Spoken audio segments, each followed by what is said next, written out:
big shout out to Nestos events for making things happen. And making this happen. Of course, because Bila is in the Bahrain, so probably big shout out to Nestos events. Na Kobole pia maze. Kobole unajua. Masali machache. Mambo ya Kobole ni mengi lakini masali chache. Masali machache. Huyo leo mamenua na kutokea kwa Welcome back to my YouTube channel. This is Kibra as usual. So today I have an amazing guest all the way from Kenya. I'm so sure you already know who it is. So without further ado, Kris Darlin. Yes. How are you? Good. How are you doing? Uko poa? Ndio mimi kwa kizungu kwanza nikatetemeka. Hebu piga na Kisapere. Hebu na Kisapere. Kikuyu yangu ni mbaya. Weka tu Kikuyu tusikie. Babangu alisema tuongee Kikuyu. Jaribu tu yani introduce na Kikuyu. Hey. Welcome Divina Kikuyu. Endelea. So tuwe haha kwa channel ya Kibra na umothe tena guest. Mojo monene mono Korea kuma Kenya, and his name is Kris Darlin. Good. Mejaribu I will introduce na kwenyu. Kris Darlin here. I'm here with Jerry, so we're just about to tell you what's up. Exactly, that's Lou. So it's international. Welcome back. In Bahrain, inasemanga je mwanampotevu amerudi nyumbani. The prodigal son. The prodigal son, yeah. So, mara pili, the first time you came here, nilikuwa nataka sana kukuinterview, but ulikuwa so busy, like it was like but I'm so privileged, I'm so happy to have you here. Yani, it's a big deal. It's a big deal. Mom, I made it. After hapa tafadhali mnisalimie na heshima. So, Kris, majina zako zote unajua tunakuta tu Kris Darlin hapa alafu labda Kris Darlin. Kris Darlin. So where did Darlin come from? Because I'm a darling. So. Ni msupa nikaanza kuita Darlin. So actually ni Kris Darlin Odhiambo. So it's there. Darlin is your like Kris Darlin Odhiambo. So. Your mom gave you those alikupatia hizo majina kusema kijana wangu. My sister. Okay. Yeah, my sister ndiye alianza kuniita hivyo then nikastick to hivyo. Nikakuwa ni hivyo. Yes. Kuisha sasa from today onwards Kibra Darlin, Kris Darlin. Tusisumbuane. There you go. Tusisumbuane. Masani machache. So I was actually naangalia about your life history and I was trying to know who Kris Darlin is. Yes. Na I believe sitaki like atupea mta story nini, tunataka interview as short and as sweet as possible. A short brief about your background and where you are right now. I was born in Kibra. Now I couldn't grow my whole life like in the ghetto where we used to survive with like $1 a day until we made it from there. But we still go back there to give back and when Shatu was saying like how things are and how if you believe in yourself you can make it from the ghetto until maybe you travel around the world through music, through sports. But mostly we tell them that, sorry, pardon my voice. Okay. Mostly we even tell them that education comes first. The education could really come but size is not a government because mostly education is free. Yeah. So that time, nalipa na wazazi wako wazamekio chapa. So we had to struggle going to school, which it's something that we did. We struggled and we came out of it. And again, we thank God that now we can actually pay fees for kids to go to school. Amazing. Yeah. That's really amazing. So, I mean, this is just a testimony that unaweza kuwa umetoka pale mtaa, ijalishi background yako. Exactly, because ukiona kaa Kibera maze, my first house rent was 150 shillings. Mia na hamsini. So, you can imagine getting a house rent of 150. And getting that 150 was a problem. Because I couldn't get the 50 shillings. So at times I had arrears of paying rent. There's a time I went for like about 1 year without paying rent, and my rent is 150. Yes, my rent is 150 and gonna arrears I think 10 months or 1 year. So is there a time kwa life yako ilifika ukasema manze hii ile life nataka? Yeah, kuna time ilifika nika realize by the way I think if I don't work it out myself then nobody's gonna come work it out for me. And then you look at your family and you say that I think my family is gonna make it through me. So I need to work hard so that my family gets out of this. And that's really amazing because watu wengi wakisha make it from all that struggle, unaelewa, like wakishafika pale wameshakuwa that big thing, and then I'm so happy kusikia ukisema like you usually go back home to give back to the community. Yeah, we do. That's a lot. Amazing. I have a few projects through Kris Darlin Foundation. That's my foundation whereby I get a few kids who don't go to school like every year. Okay. I pay for them school fees. Amazing. And then again, I give sanitary towels to mostly class 8 who are going to sit for exams, and class 7s because maybe your time exam, your time ile sasa hiyo situation inakaa kwa dem. Na wao dem maybe ana njia ya kupata hizo vitu. So what you do is you try to give them the confidence that wakienda kwa exam room wasipanic. Ako sorted. So in case itoke tu hivi ako na sanitary zake na ako na confidence, ako sorted. Hakuna kupressure mother because naelewa pia mtaani kubai hizo vitu pia ni hard because utapata mother anakuuliza kama atabai sanitary towels ama atakubai food, so you choose what you want. And the more reason why I started that I think is because kulikuwa na situation ile mtu fulani alikuwa na mimi nilikuwa na drive nilikuwa na mtu ametoka ile shule nilisoma, hiyo shule ilikuwa Kimberley, so in them and then nikidrive nikaona si vile mdemu unaweza muona alafu nikaona blood stain kwa nguo yake. So I'm driving, I'm like, okay, mbona mdemu yuko hivi? So nikaenda kustop, I think alikuwa shy, so nikamuita, nikamwambia naitwa hivi, akaniona akasema, oh ni Kris, I know you, nakujua. Nikamwambia nilikuwa Shadrack nini, akaniambia niliona picha yako kwa shule yetu. Nikamwambia so nikaongea tu naye because nilimwambia I know how it sounds because mimi ni Charlie, but I feel a little bit weird or uneasy kuniambia. Nikamwambia I understand the situation. Nikamwambia nimeona uko na blood stains, probably I know you're not hurt, but maybe it's that time of the month. So just tell me if you're okay or you're not okay because I know you're very uncomfortable, which is normal. At first alikata kuniambia, but the more nilikuwa na engage, nikamwambia what I want to do, then akaniambia the truth that honestly what I do is the time ikifika I use tissue because there's nothing else I can do. My mom can't afford to buy me this thing, so it's either I buy your food ama I buy ye. So nikamwambia okay, na unaishi wapi? Akamwambia naishi. Nikamwambia sawa, ina shida. Then nikamwambia what you do is I'm gonna buy you the sanitary towels now. And you could see actually face yake vile ilikuwa happy, like really unakunibaya? Nikamwambia yes, I'm gonna buy you that now. Then went nazo home, ukainazo for a period of I don't know how long, so I'll give you my number. So anytime you feel like the time yako ya nini, just call me zikisha, then nitakuwa nakutumania.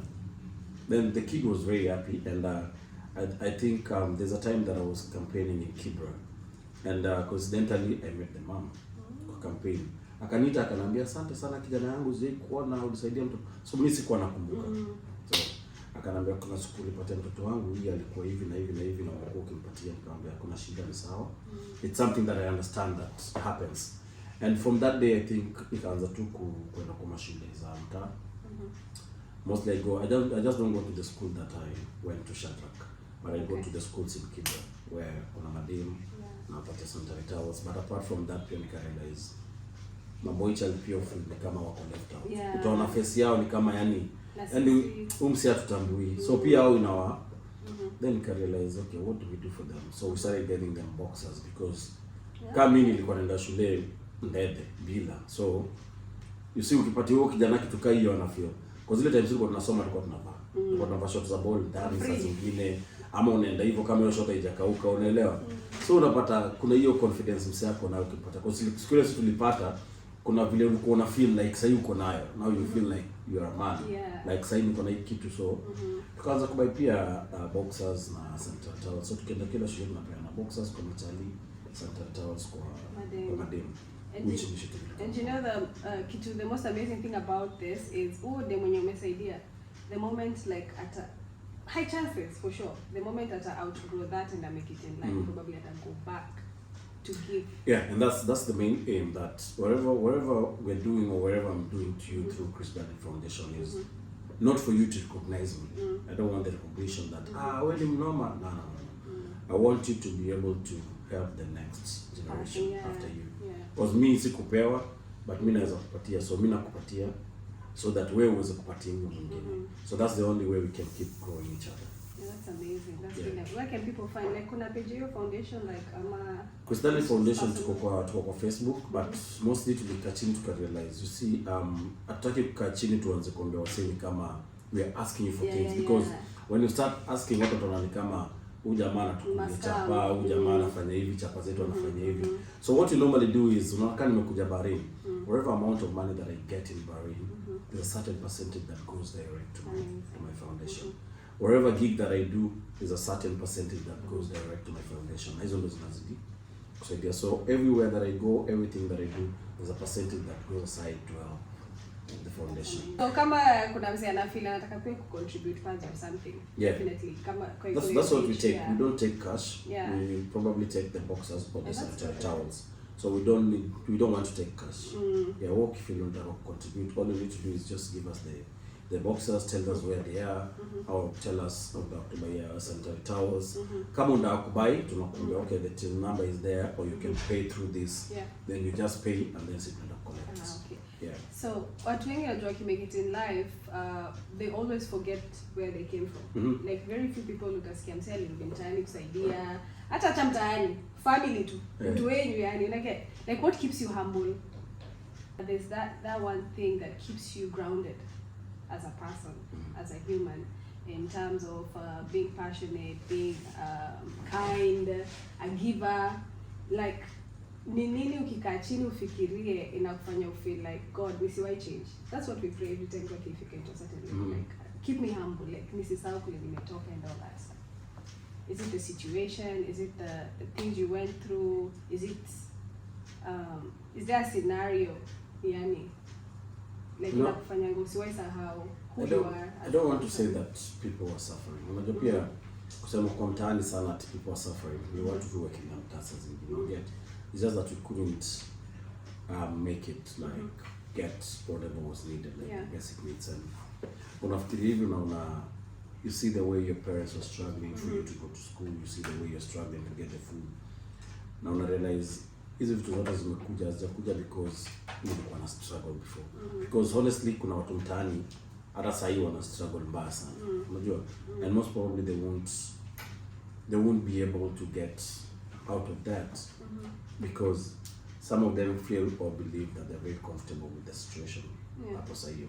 Na nafikiria the reason why I go back mtaani ni kumake sure wasi wana feel like kama huyu jamaa anaweza kuja hapo mtaani alikuwa na siku base na bado tunaweza kula hii madondo ya 20 bob na chapo. Because mtaani unajua lifestyle ni cheap. Yaani ukiona so umekula. Unaelewa? It's not that sasa hivi uweze enda kula pizza, uweze enda kula burger, but ukirudi hapo kaena na jamaa mwanze kula pamoja, mwanze kuruzo pamoja.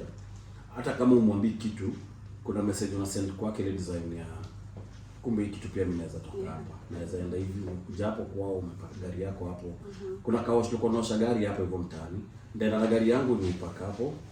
Then ni kunje trao na nimevaa slippers na nichukue hiyo maji kwa kisima. Na pia mimi niendelee kuosha gari, which is a normal thing because ni kitu tulizaliwa kufanya, kitu tulikuwa tunafanya mtaa. So mimi kwenda pale nianza kusimama sasa osha gari yangu. Mimi ndaka hapo pia mimi nianza kuosha gari nao. So wana feel you're part of them, like huyu jamaa bado ni wetu na pia sisi tunatoka hapo tuka move from this step and move to the next level. That's really amazing. So it was also, I'm just happy to know that side. And there was also a part I read that ulikuwa kwa footballer. No man, ulikuwa kwa footballer. Hiyo ndio nabi. Mimi nilikuwa tunaangalia, lazima ningesoma mtaratara ndio nijue Kris ni nani. You know, like background yake. You know, you can just interview him, say hata ujui randa anything. So I was reading somewhere that ulikuwa nga footballer. No man, ulikuwa kwa footballer. Mbaya. Alafu kulienda mbaya sana. Situation man. Okay. Situations zingine na kuforce fanya vitu zingine zenye unawishi yani umekuwa unafanya. Because mimi dream yangu ilikuwa kucheza professional football. Okay. Na mimi mwambia kila mtu yani. I think hata ndugu yangu alikuwa anajua mimi nitakuwa footballer. Because hiyo ndio ilikuwa like my passion. You know, akili yangu 24/7 ilikuwa inafikiria. Kijana wangu lazima. Mimi sikuwa ifikiria muziki anywhere. Yani at some point nikaona by the way ball mazee kuna vile aitupeleke rada poa. Then I just started coming to this side, then I realized nikienda hii side na hii ball gani itanisaidia, so I started balancing like which one should I take. So I was playing football na bado niko kwa muziki. So I started balancing like nacheza ball na niko kwa muziki. Though ilikuwa hard because muziki unajua ni overnight. Na ball lazima uende tizi asubuhi. Yeah. So hizo vitu mbili zinaanza kugongana. Kuna game, kuna club, kuna so zinagongana unashindwa okay what do we do? But ukiangalia una realize nikienda kucheza ball mazee narudi home bila hata. But nikienda club usiku nikitoka asubuhi niko na 50 bob. Walikuwa wanige 50 bob. Like 50 shillings. Get so. Na labda yote ilikuwa big deal. Haikuwa ganji because nilikuwa naingia ma 3 free. Unajua watu wa ma 3 so lazima ningoje ma 3 jae. Alafu mimi ndandie kama makanga. Then because ni Nissan tunafunga mlango tunafika mtaa. Hakuna big deal. So ndapanda ma 3 free kutoka home, ndapanda ma 3 free nikirudi. Nikifika home niko na 50 bob. Kwani una save? Naweza kunywa breakfast, naweza kula lunch. Then ni save kama ka 10 bob nikoje kaenda month ka 15 bob. Nikoje kaenda month because lazima nilipe rent. Yeah. So lazima udunge. Lazima nikule, lazima tena uende club feel niko poa, upewe chapa kidogo, uze ma mixtape blank zile hazina ngoma, uze ma cassette, unauzia mtu cassette haina muziki lakini unamdanganya umerecord.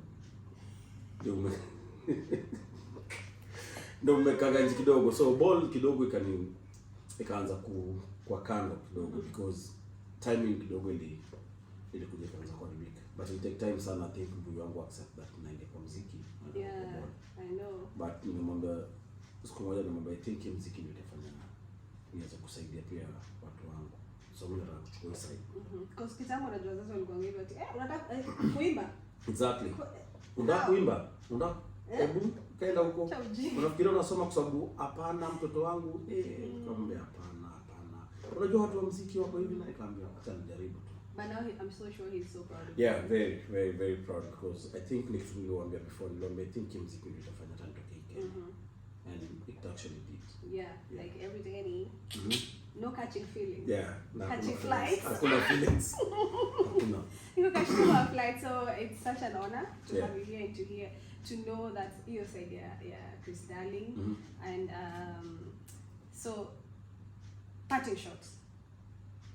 Ni nini unaweza advice kijana hapo ama watu wa young kama Kobole? Kobole hapo sawa. Kobole hapo sawa.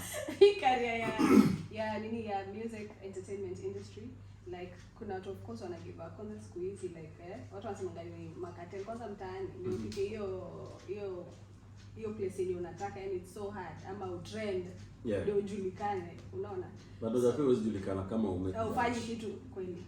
So ni advice gani za pia vijana or just anyone mwenye ako pale Kibra amekaa amechill like anakuwa na pressure na shindo hapa ndatokaje? Like si lazima kuwe Kris Darlin, si lazima kuwe the baddest footballer, but what advice really, but ni nini unaweza say like what kept you going until you got to where you are? Just trust in God.